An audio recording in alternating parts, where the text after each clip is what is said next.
Alhamdulillahirrabbilalamin. Ya Allah, terima kasih semua pemerhati kabar kolam, hajatnya dimudahkan dengan sangat cepat dan menyenangkan.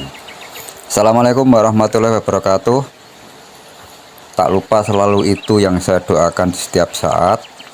Sekalian contoh, silahkan kita menabur sesuatu hal benih yang baik supaya nanti panenannya itu lebih berkembang. Apa maksudnya? Ya seperti ini tadi, kita menabur doa-doa ketika kita melihat channel siapapun di YouTube manapun, yang intinya utamanya channel-channel yang motivasi, yang inspirasi, atau channel apapun yang bermanfaat itu. Di sana kita kirim ucapan syukur, alhamdulillah, alhamdulillah, alhamdulillah. Kemudian hajat kita seolah-olah sudah terjadi. Jadi tidak usah pakai kata semoga, karena semoga berarti masih meragukan kekuasaan Allah.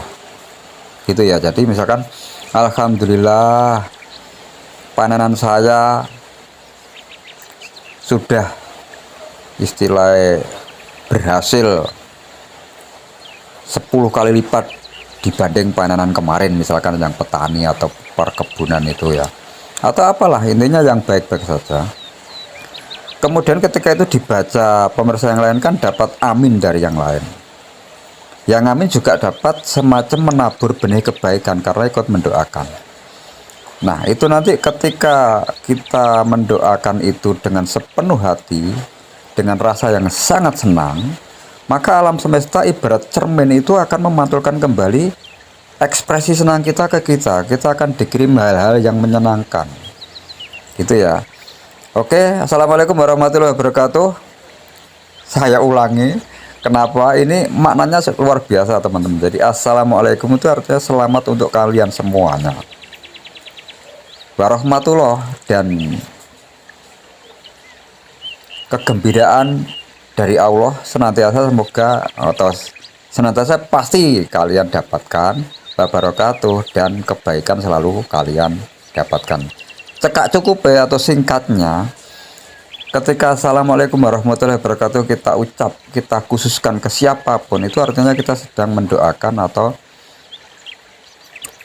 ya mendoakan tepatnya, menabur doa, memberikan salam keselamatan, salam kegembiraan dan kebaikan. Kalau bahasa Indonesia ya, ya Allah, assalamualaikum khusus ke si A misalkan, berikan dia keselamatan, kegembiraan dan kebaikan senantiasa. Jadi itu adalah terapi doa yang senantiasa harus kita lakukan setiap saat. Bukti kita itu menggunakan jurus Rahman Rahim, Bismillahirrahmanirrahim, atas nama Allah yang Maha Welas dan Asih, yang Maha Pengasih Penyayang. Kita juga dengan penuh kasih sayang, dengan penuh cinta kasih, kita senantiasa mendoakan siapapun yang sedang kita ingat, bahkan kepada orang-orang yang menjengkelkan. Kalau Anda berani atau bisa sangat welas asih kepada orang-orang yang menjengkelkan, kalian doakan setulus-tulusnya, assalamualaikum warahmatullahi, untuk si fulan ini, untuk si A si B ini.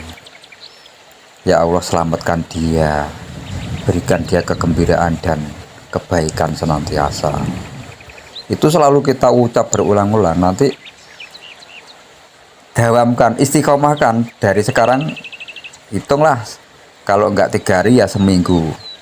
Nanti lihat perubahan apa yang Anda rasakan lah. Bisa kirim di kolom komentar atau WhatsApp. Ini beberapa teman yang sudah melakukan, ternyata ceritanya itu katanya ajaib, rezeki datang aja, ada aja, terus badan seperti yang biasanya lokro, gampang sakit, itu seperti punya energi yang luar biasa, sehat aja. Gak peduli musim hujan panas, itu nggak ada cerita kena hujan, biasanya kan pilek atau flu, ternyata enggak. Gara-gara asik merasakan cinta kasih kepada semuanya. Jadi ini sekaligus menjawab pertanyaan dari beberapa teman, baik lewat komentar ataupun WhatsApp, ingin pendunungan atau makna induk ayat Al-Quran itu apa sih? Kan beberapa ulama sudah sepakat atau memang mengajarkan ke kita semua ya bahwa induk ayat Al-Quran adalah Al-Fatihah. Mbok-mbok aneh ayat atau ya induknya lah itu Al-Fatihah. Kemarin juga sudah sempat kita bahas kan. Dan di dalam Al-Fatihah itu semua tercangkup di dalam Bismillahirrohmanirrohim. Kemudian ada lagi yang memaknai Bismillahirrahmanirrahim itu kalau disingkat lagi Bismillah. Disaring lagi disaring lagi ba atau bahasa sanepannya ba adalah bilah, artinya nama Allah juga. Alif maknanya juga Allah, artinya bahasanya itu apa ya, ilmu titik ba atau alif bengkong. Alif kalau dibengkong kan jadi huruf ba, kasih titik. Itu kalau orang-orang yang ngelmoni itu wah dibikin ribet sampai bahasanya kasih pertanyaan yang angel-angel, yang susah-susah. Kalau kamu sudah menemukan ilmu titik ba atau alif bengkong, maka kamu akan silahkan kembali ke sini, akan saya ajari, saya tambahin ilmu. Misalkan seorang guru yang sangat disegani itu kadang sering memberi semacam BDN atau kuis atau apa namanya, misteri. Nggak tahu apa supaya kelihatan keren atau gimana, nggak tahu. Tapi kita tidak kemana-mana dan tidak ingin gunem orang-orang yang semacam itu. Baik, kita bahas Al-Fatihah saja ya. Jadi di dalam kabar kolam ini kita sering mungkin mendengar yang beda dengan pandangan lain. Kalau Al-Fatihah umum kan Bismillahirrohmanirrohim, atas nama Allah yang Maha Pengasih Maha Penyayang, atau dengan menyebut namamu ya Allah yang Maha Pengasih dan Maha Penyayang, semacam itu. Itu adalah arti ya. Kalau mananya kita membayangkan Allah yang dawuh, Allah yang berfirman ke kita. Bismillahirrahmanirrahim, aku Allah yang Maha Murah Welas dan Murah Kasih. Gitu. Alhamdulillahirabbil alamin. Kalau bahasa arti, segala puji bagimu ya Allah Tuhan semesta alam. Maka Allah dawuh kebalikan dari itu. Jagat donya saisine kabeh kuwi gaweanku. Seluruh alam dan seisinya itu adalah ciptaanku Allah. Maka selayaknya yang patut dipuja-puji ya aku Allah. Semacam itu ya. Kalau kita ingin dalang atau kita dialogkan seolah-olah Tuhan ngomong kepada makhluk. Jadi makhluk berdoa itu dengan arti, Tuhan itu dengan maknanya. Dan jika kita berdoa dalam hati kita sangat yakin atau bisa membayangkan bahwa Allah langsung dawuh seperti makna, maka beda loh rasanya. Coba dirasakan. Ar-Rahmanir-Rahim Malik Yaumiddin, yang Maha Welas Asih aku Allah, yang menguasai apapun, merajai apapun, ya aku Allah. Iya karena butuh, iya karena stain ihdinas siratal mustaqim. Dan tidak akan pernah aku ingkari janjiku. Apapun perintahmu pasti ku beri, asal mustaqim. Siratal ladzina an'amta 'alaihim ghairil maghdubi 'alaihim waladdallin. Tetap terus ku anugerahi nikmatmu sepanjang hidupmu, sepanjang masa, dari pagi sampai pagi lagi 24 jam non-stop. Terus aku anugerahi nikmat. Tapi jika kamu melanggar dakwahku, maka kamu akan terkendala, kena karmamu sendiri. Itu adalah dakwah Al-Fatihah. Artinya sesungguhnya Allah tidak ada cerita menyiksa, tidak ada. Kita itu tersiksa karena kita memilih jalan siksa. Jadi ibarat gini, kita disuruh milih air apa api. Kita kan sedang haus, ada unjukan, satunya air, satunya racun lah. Nah, kita milih racun maka ya keracunan. Karena kalau kita milih air kan jelas enak, segar. Itulah yang sering kita lakukan. Kenapa kok bisa melakukan itu? Ya karena kita tergoda syaiton. Nah, jadi kalau kita nggak mau digoda setan, jin, ya kita tetap di zona Nur Muhammad. Jadi Al-Fatihah tadi maknanya begitu. Jika seluruh 30 juz tidak sesuai dengan Al-Fatihah, tidak sesuai dengan induknya, maka kita coba membayang-bayangkan ibarat nih ada induk ayam mengengkrami, atau apa bahasa mengengkrami itu, apa ya, angkrem itu bahasa Indonesia apa nggak tahu saya, istilahnya bertapa supaya telurnya tadi menetas. Jadi dierami, ya dierami, menetas, maka yang begitu menetas pasti anak ayam yang keluar dari cangkangnya, ya kan. Begitu ada anak ular, maka dipastikan itu telur ular yang kesasar ke sarang atau tempat bertapanya ayam, ya kan. Artinya apa? Jika kita sudah paham Al-Fatihah, tiba-tiba panjenengan ketika membaca ayat-ayat Al-Quran yang lain ada tafsir-tafsir dari seseorang yang intinya itu tidak nyambung dengan Al-Fatihah, maka perlu dipertanyakan, ini benarkah ayat Allah atau bukan, karena Al-Fatihah induknya ayat Al-Quran. Bisa dimengerti ya apa yang saya katakan. Jadi jika ayam itu induknya, maka tidak mungkin telurnya menetas jadi selain ayam. Itu maksud saya. Jadi jika Allah sudah dawuh sesuai Fatihah tadi, aku Allah, aku Maha Welas dan Asih, semua seisinya dunia dan lain-lain apapun yang ada adalah ciptaanku Allah, yang welas asih juga aku Allah, yang menguasai apapun ya aku Allah. Dan aku akan terus mengabulkan apapun yang kamu pinta, tidak pernah kuingkari asal kamu sungguh-sungguh. Dan akan terus kusebarkan rahmatku atau kenikmatanku, kemurahanku sepanjang zaman. Tapi jika kamu mau, jika kamu melanggar apa jadi dawuhku, tidak memilih apa yang aku firmankan atau istilah yang aku berikan, kamu menolak, maka kamu akan merasakan kesakitan atau merasakan siksa, karena ya pilihanmu sendiri, bukan aku Allah yang menyiksamu. Itu kurang lebih semacam itu ya. Jadi dari sini mari kita coba sekarang menelaah, hari ini kita masih punya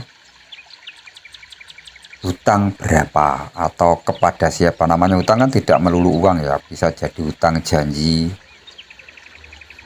itu juga hutang.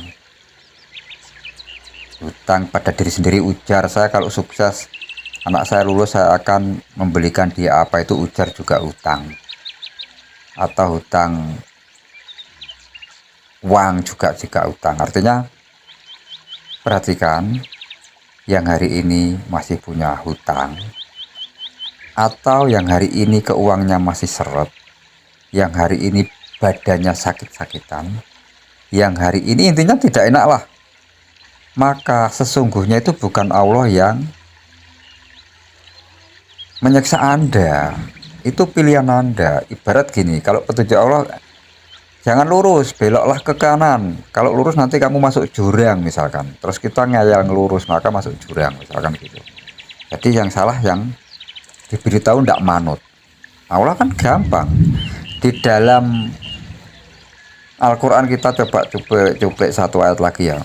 Bismillahirrahmanirrahim. Wal asri innal insana lafi kusrin illal ladzina amanu wa amilus solihati wa tawassaw bil haqqi wa tawassaw bis sabr. Demi masa, demi waktu, sesungguhnya seluruh manusia itu dalam kerugian, kecuali orang-orang yang beriman, beramal soleh, saling mengingatkan sesuatu yang hak, kebenaran, dan saling mengingatkan dengan sabar.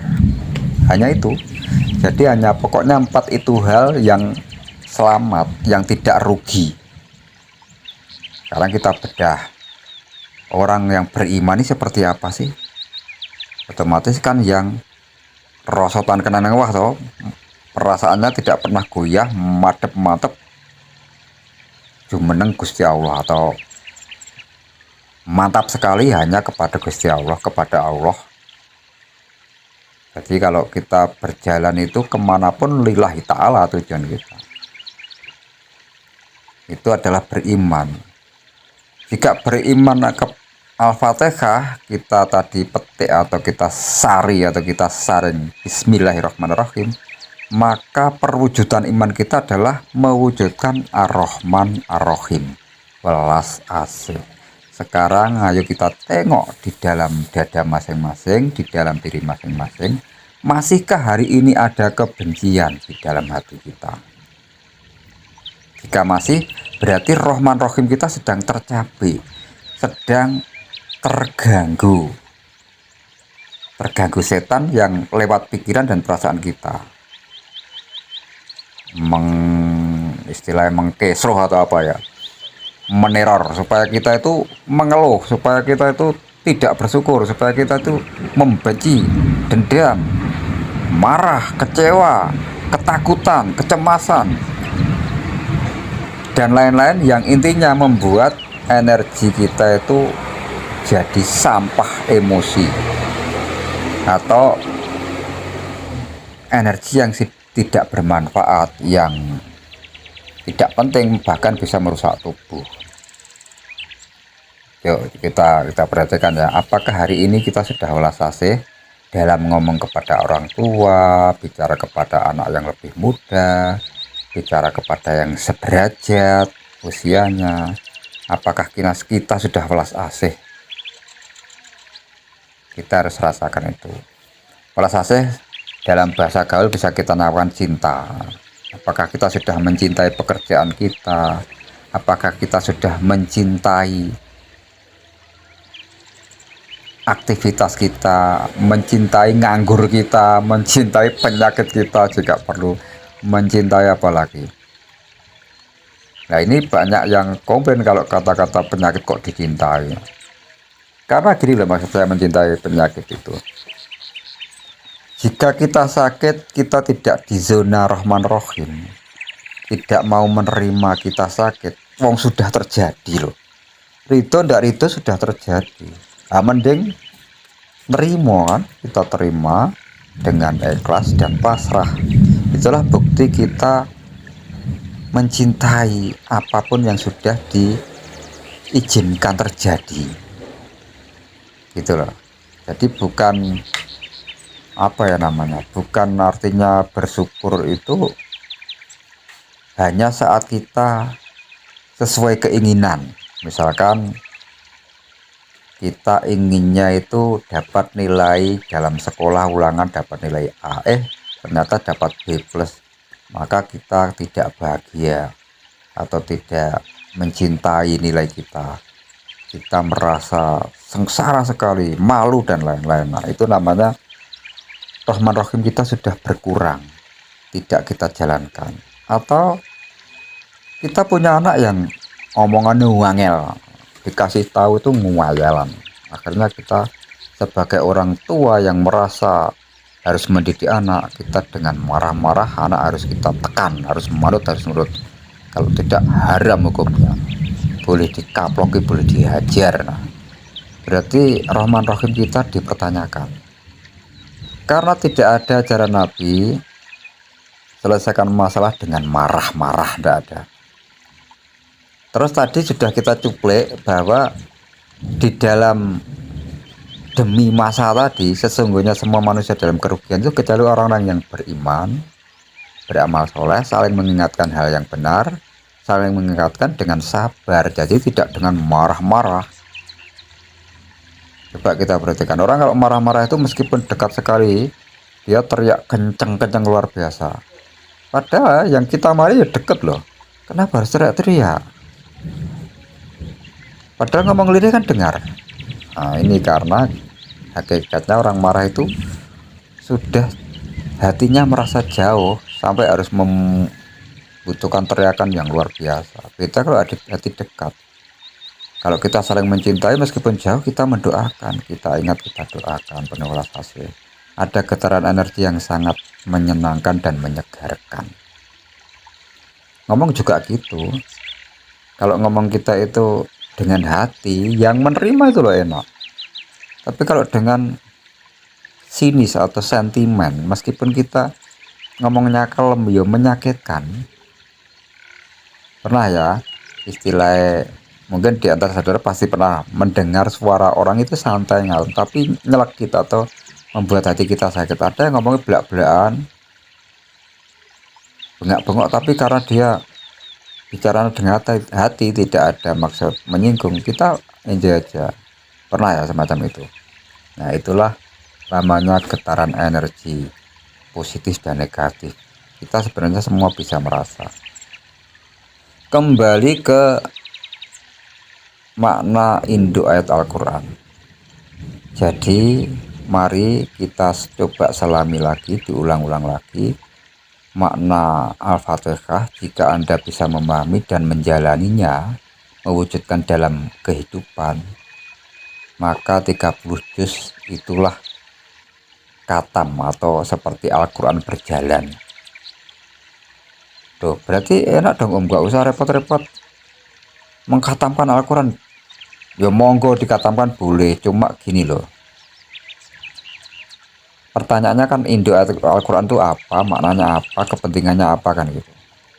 Justru itu kenapa sering dijadikan pembukaan, berdoa dan lain-lain. Ya memang semua ayat itu tampungannya di sana.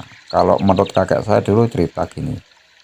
Dalam Al-Quran itu terbagi tiga. Satu ayat Allah, dua sejarah, tiga hukum-hukum syariah. Jadi ada itu hukum-hukum itu syariah permusawaratan. Ada. Terus sejarah, coba baca Al-Quran itu kan ada sejarah-sejarah. Sejarah misalkan Nabi Musa, sejarah Nabi Ibrahim, sejarah nabi-nabi dan lain-lain, Fir'aun, sejarah Namrud, kan ada di situ. Terus hukum-hukum, kalau hukumnya mencuri diapakan, berzina itu hukumnya apa kan ada. Terus ayat-ayat Allah ya seperti Al-Fatihah, Alif Lam Mim, Al-Ikhlas, banyak lah. Intinya versi kakek saya dibagi tiga: sejarah, hukum syariat, dan ayat Allah. Nah, semuanya itu pun harusnya tidak menyimpang dari induknya, yaitu Al-Fatihah.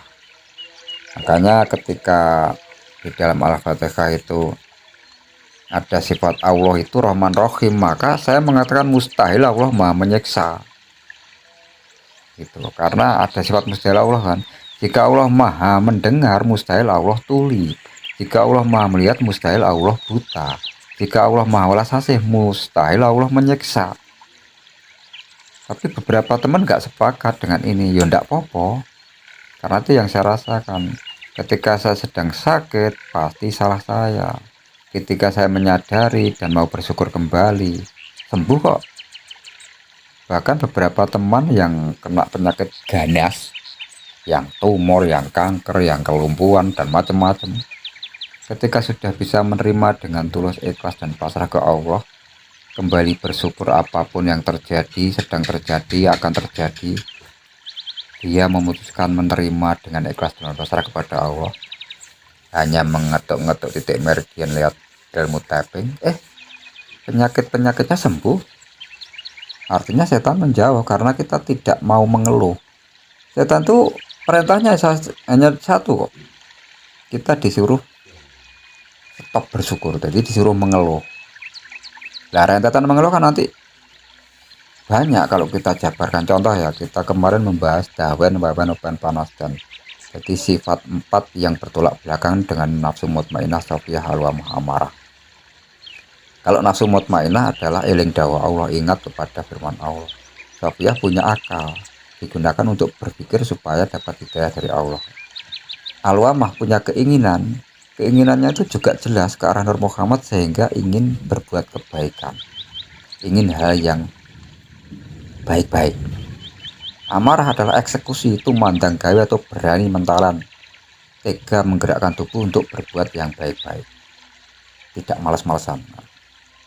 Tapi kalau dibalik, dawen, wawan, open, panas, dan dawen itu adalah suka menggunjing orang lain, kejelekan orang lain. Sementara perintah Allah, alhamdulillahirrahmanirrahim, hanya memujalah aku Allah, Tuhan pencipta semesta alam. Tapi kita memuja-muja kejelekan orang lain. Nah, itu namanya dawen. Itu kebalikan dari mutmainah. Terus Sophia tadi adalah berakal. Akal yang dimaksud adalah memikirkan ayat Allah, ngelaras dawuh Allah, tafakur supaya dapat hidayah. Akhirnya kita tentram. Tapi kalau kebalikan dari Sophia itu adalah wewen, salah terap. Jadi tidak bisa menerapkan dirinya. Salah terap macam-macam ya. Misalkan salah terap yang paling gampang itu ketika Anda berak ngengek tetap pakai celana, itu salah terap kan, jidat semua kan. Nah, itu contoh yang paling kasar. Atau ketika Anda masuk rumah orang lain tidak permisi langsung nyelonong masuk, itu juga salah terap. Artinya akalnya tidak dipakai. Dia tidak mengenal amal soleh. Yang dilakukan amal-amal yang tidak soleh, yang jelek-jelek. Itu adalah lawan kata Sophia tadi, wewen. Wewen open sekarang. Kalau open itu lawan kata dari alwamah. Alwamah itu ingin yang baik-baik. Kalau open ingin memiliki yang bukan haknya, merampas, merampok, mencuri, korupsi. Jadi menginginkan yang bukan hak kita. Terus panasan kebalikan dari amarah. Kalau amarah bukan marah-marah lah ya. Amarah itu justru tindakan tega tapi ke arah yang jelas. Ya, Nur Muhammad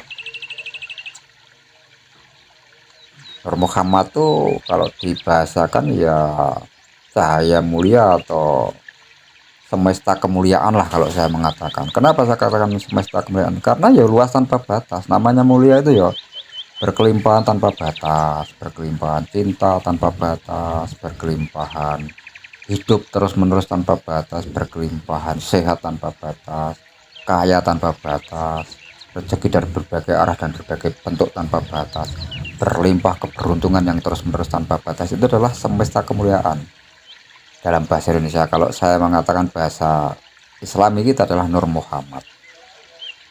Itu adalah pancar. Kalau bahasa Jawanya itu adalah, jika ingin mutmainah safiyah alamah amarah kita tetap suci, maka ditujukanlah ke arah tengah, ke pancar, ke Nur Muhammad. Jadi kembali ke kemuliaan kita yang sesungguhnya. Kan hakikatnya kita tuh mulia. Namanya mulia kan penuh berkelimpahan tanpa batas tadi ya. Bisa dipahami ya. Jadi makna Al-Fatihah, induk ayat Al-Quran itu yaitu tadi, coba kita ulangi. Aku Allah, aku yang maha belas, maha kasih, aku yang maha welas asih. Aku yang menciptakan seluruh alam semesta semuanya, dan aku yang menguasai atau merajai apapun, dan aku yang mengabulkan siapapun pasti kukabulkan asal sungguh-sungguh, dan aku akan terus memberikan nikmat kepada kalian semua. Jika kalian menolak, maka kena karmamu sendiri karena perbuatanmu sendiri. Itu intinya. Jadi Allah itu sangat murah, welas dan asih. Artinya tidak ada kebencian sedikit pun. Coba bayangkan jika Allah itu melaknat atau membenci ya. Setan sudah hancur, sudah nggak ada cerita setan menggoda kita, bisa nggak bisa. Karena Allah Rahman Rahim, ketika iblis tidak mau sujud ke Adam dan meminta waktu ke Allah, ya Allah, jika engkau takdirkan aku kembali ke neraka, tidak punya surga, gara-gara aku nggak mau sujud Adam, oke lah, nggak apa-apa ya Allah, tapi mohon beri saya waktu, berikan saya kehidupan sampai kukutit dunia, sampai dunia hangus kiamat. Saya akan menggoda anak cucu Adam dari depan, belakang, kiri, kanan, untuk saya jadikan teman ke neraka. Semacam itu kan. Kalau Allah itu tidak Rahman Rahim, sudah habis itu. Kamu kok disuruh nggak manut, mati saja kamu sekarang kan gitu. Tapi kan enggak. Ya oke, tak turuti, tak kasih legalitasnya, aku kabulkan mintamu. Tapi ada syarat dan ketentuan berlaku yang sering kita bahas. Bismillahirrahmanirrahim. Kul geni, aku Allah, aku maulah selama he geni, he api, he setan, he jin, he iblis. Bismillahirrahmanirrahim. Hanya aku Allah saja yang maha welas dan maha asih. Kun fayakun yang menciptakanmu aku Allah, masa Allahu yang maha kuasa aku Allah. Qadiran yang memastikan kamu itu bisa umur panjang atau umur pendek atau mati atau hidup aku Allah. Abadan-abadan yang langgeng hanya aku Allah. Maka kamu memang ku izinkan panjang umur sesuai pintamu untuk menggoda anak cucu Adam. Tapi ketahuilah, yang mau bisa kamu goda, yang tidak mau dan tetap minta perlindunganku, maka aku lindungi. Yang minta pengampunanku, maka aku ampuni. Yang minta matimu, maka kamu juga mati saat itu. Makanya doa Gulu Geni sangat ditakuti bangsa jin setan. Memang kebanyakan dari kita fokusnya terpengaruh doa setan yang minta panjang usia tidak bisa mati, itu akhirnya kita yakini. Sementara kita lupa yang maha langgeng itu Allah, tidak ada ceritanya makhluk tidak bisa mati. Semua bisa mati. Maka doa Gulu Geni ini adalah pembuat bahasa undang-undang atau SK, syarat dan ketentuan berlaku bagi bangsa jin setan, bahwa dia bisa loh mati ketika kita memintakan kepada Allah. Karena Allah Maha Rahman Rahim dan Maha Adil. Nggak adil dong kalau saya minta setan mati yang menggoda saya, Allah nggak ngabulkan. Wong setan yang minta Allah untuk menggoda saya dikabulkan kok jika saya mau kan. Begitu saya nggak mau, setan ngayal, ya Allah jangan percaya mawon ini setan ini, bikin rasa ya Allah mati. Nah pertanyaannya, yakin dah jika Allah itu mengabulkan segala pinta hambanya? Jika tidak yakin, ya saya nggak ikut-ikut. Jadi versi pandangan kabar kolam yang saya petik dari berbagai ulama atau siar teman-teman yang lebih senior mengerti agama dan teman-teman yang lain dari berbagai sisi, inilah iman. Iman itu nggak bisa di matematika lagi. Kalau sudah iman ya wes, rasanya tuh gimana ya iman tuh, tenang, nyaman, nggak ada ketakutan, namanya iman loh. Seperti kalau gini, panjenengan datang ke rumah saya lalu saya suguhi kopi. Karena panjenengan iman jika saya tidak meracuni, maka ya minum kopi dengan nyantai. Tapi coba kalau tidak beriman, berapa kali berdoa minum kopi supaya tidak keracunan? Karena ketakutan jangan-jangan diracun. Paham ya? Sama. Kalau kita sudah iman, Bismillahirrahmanirrahim, Gulu Geni, Bismillahirrahmanirrahim, saya masa Allah qadiran abadan, yakin yang maha langgeng Allah yang mengabulkan Allah, kita tidak akan takut apapun. Sandat teluh tenung jin setan ilu-ilu banaspati priprayangan sak panunggulane tuyul dan lain-lain, wis gak takut. Termasuk pada masalah-masalah apapun, karena di dalam adzan Allahu Akbar yang maha besarnya Allah. Tapi kita sering membesar-besarkan masalah, membesar-besarkan menggunjing kejelekan orang, membesar-besarkan sesuatu hal yang bikin kita mengeluh dan bikin orang lain ikut-ikut mengeluh. Maka kita golongan orang-orang yang kusrin, orang-orang yang rugi. Pengen tidak rugi, ya udah kembalikan mutmainah sofia alama amarah ke Nur Muhammad. Caranya, nah, kalau mutmainah sofia alama amarah kan tampungannya atau wadahnya atau tempatnya kan di pikiran dan perasaan. Ya udah, perhatikan pikiran dan perasaan Anda. Ketika pikiran dan perasaan Anda itu menuju kembali ke Nur Muhammad, ke semesta kemuliaan, maka yang terjadi keluasan kelapangan hati yang luar biasa, kegembiraan yang tidak bersyarat, mencintai tanpa batas, ikhlas lillahi ta'ala. Bisa stabil. Pastinya enggak kan? Ya karena ada setan, karena kita kadang tergoda oleh pikiran dan perasaan kita yang sebenarnya bukan kita. Itu hanya alat kita supaya kita makin tawaduk, makin beriman, tapi kenyataannya justru kita sering memakai pikiran untuk ngeyel. Misalkan nih, memang bisa berdoa tok, minta duit dikasih duit, Allah nggak kerja. Pertanyaan semacam itu kan sering dengar kan, ya nggak? Coba tanya orang-orang yang sukses, ternyata banyak loh yang hanya doa itu bener-bener rezeki datang. Jadi bahkan berbagai praktisi spiritual yang bener-bener wes sumeleh bisa menerima takdir itu dengan penuh ikhlas, ada aja rezekinya. Coba datanglah ke sana. Kalau sekarang kan enak, nggak usah datang, kita cukup lihat YouTube, lihat media sosial yang intinya kita carilah orang-orang yang menginspirasi supaya mental kita terjaga. Perhatikan, mereka orang-orang yang sudah seolah-olah kita membaca mencapai nirwana, mencapai surga, mencapai Nur Muhammad dan lain-lain. Padahal hakikatnya manusia itu sudah mulia sejak kita belum lahir. Jadi Allah dawuh, sesungguhnya kamu manusia itu makhluk yang paling kemuliakan dibanding makhluk yang lain gitu.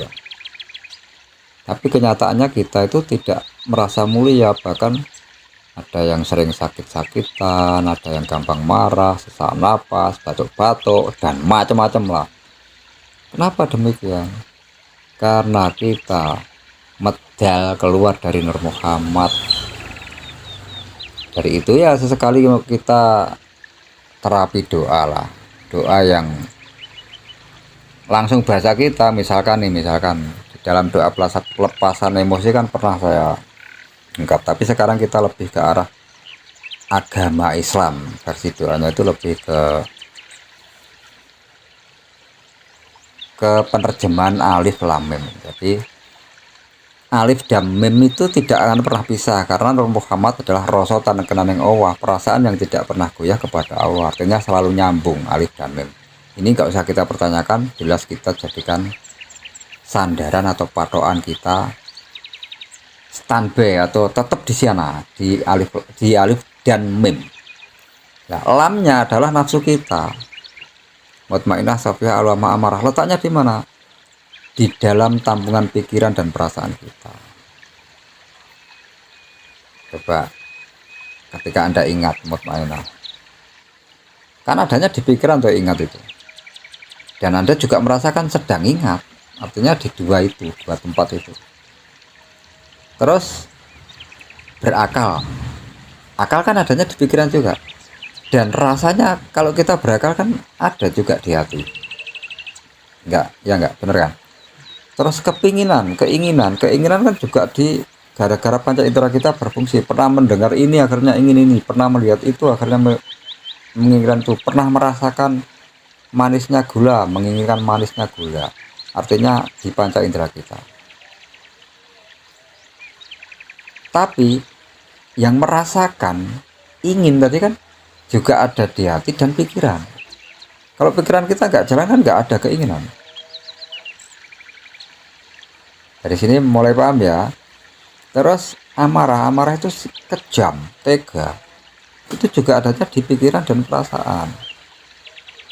Makanya ketika saya berdoa pelepasan itu, misalkan ketika kita mau mengubah energi emosi putus asa menjadi sumringah atau semangat luar biasa, gampang.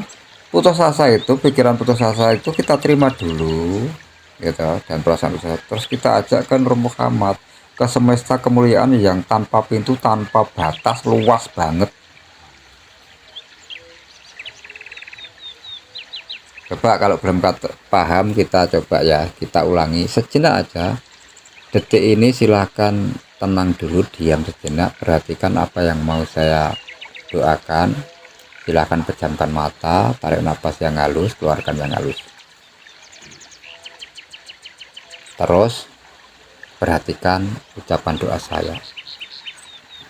Bismillahirrahmanirrahim. Wahai pikiran dan perasaan putus asa, sejak aku kecil hingga sekarang yang masih menempel di jiwa ragaku. Sekarang kuizinkan kamu kembali ke Nur Muhammadku, semesta kemuliaan yang sangat luas tanpa batas, berlimpah kenyamanan, ketenangan, keimanan tanpa batas, berlimpah kasih sayang tanpa batas, berlimpah kekuasaan, kehidupan, kekayaan, kesehatan yang tanpa batas, berlimpah rezeki dari berbagai bentuk dan berbagai arah tanpa batas, berlimpah keberuntungan yang terus-menerus, tiada habis-habisnya, terus-menerus tanpa batas. Bagus, silahkan kamu nikmati betapa nyamannya di semesta kemuliaanku ini. Maafkan aku, hai pikiran dan perasaan putus asa, jika selama ini aku kurang mensyukuri kehadiranmu. Sekarang aku telah menerimamu apa adanya. Aku menghormatimu, menghargaimu, mencintaimu, menyayangiku. Maka sambutlah pelukan kasih sayangku ini, dan kuizinkan dari sekarang dan seterusnya kamu tetap di sini saja, nggak usah kemana-mana. Di semesta kemuliaanku ini, di Nur Muhammadku ini, makin tenang, nyaman, tentram, tanpa batas, atas izin Allah. La ilaha illallah Muhammad Rasulullah. Alhamdulillahirabbil alamin, alhamdulillahirabbil alamin, alhamdulillahirabbil alamin. Gimana? Bisa ya dirasakan. Jadi apapun kondisi emosi panjenengan Anda, tinggal kita ajak aja. Pikiran dan perasaan kan hanya alat tampung, istilahnya kalau memori itu kartunya. Nah, emosi-emosi putus asa, sedih, cemas itu adalah apa namanya? Isi kartu atau memorinya. Kartu memori kan, memorinya. Kartunya adalah pikiran dan perasaan. Isinya adalah emosinya. Jadi kita mencintai pikiran dan perasaan kita supaya kembali murni. Jika ada pikiran dan perasaan yang jahat, yang jelek, yang tidak baik, ya kita terima dulu. Jangan gara-gara memorinya itu tidak kita sukai, kartunya kita oklek-oklek, kita salah-salahkan. Apalagi yang parah, kita merasa bahwa kita adalah pikiran dan perasaan itu. Wah, itu lebih ngaco, dan kenyataannya begitu, ya enggak? Jadi ketika berpikir seolah-olah saya sedang berpikir, padahal pikiran itu liar loh. Coba sekarang, apakah panjenengan pernah berencana nanti 5 menit yang akan datang saya akan memikirkan ini? Atau sekarang ketika Anda berpikir, pernahkah berencana atau merencanakan sebelumnya?